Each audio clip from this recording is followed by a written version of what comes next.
retrouver l'efficacité. Le PSG devra retrouver le chemin défilé si les Parisiens veulent accrocher l'OM à leur tableau de chasse. Guillaume O'Haraud est muet depuis 2 mois et Mevlut Erding n'a inscrit que 2 petits buts en championnat.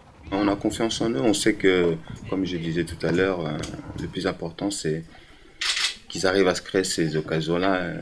Mev, il en a tellement, c'est des occasions nettes et je suis persuadé que tant qu'on sera derrière lui, il y a un moment ou un autre, ça va payer. Le plus important, c'est que ses partenaires soient derrière lui, le club et l'entraîneur, et il se sent, je dirais pas protégé, mais il sent que ses coéquipiers sont derrière lui. Paris devra donc être patient pour marquer et rester bien en place pour ne pas encaisser de buts. On voit depuis le début de saison, on peut faire des grands matchs contre des bonnes équipes et puis jouer 20 minutes en dessus et puis prendre 3 buts assez rapidement. Donc c'est ça qu'il faut qu'on corrige et je pense que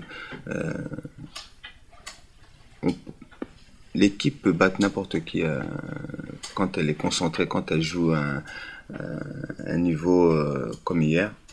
Et je pense que la plupart des équipes, ils savent que Paris peut être conquérant et peut battre n'importe qui. Maintenant, c'est à nous de corriger certaines erreurs qu'on a fait depuis 2-3 matchs.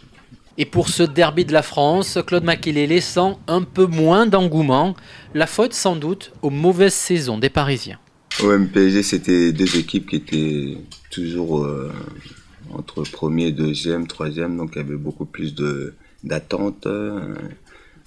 C'était 2 équipes qui jouaient pour le titre et c'est vrai que l'OM a pris un ascendant sur le Paris Saint-Germain, mais c'est vrai que on revient tout doucement, ça fait depuis 3 ans qu'on sent un Paris un peu plus costaud.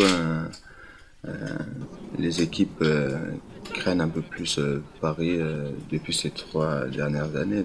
Il y a beaucoup plus de respect entre nous maintenant.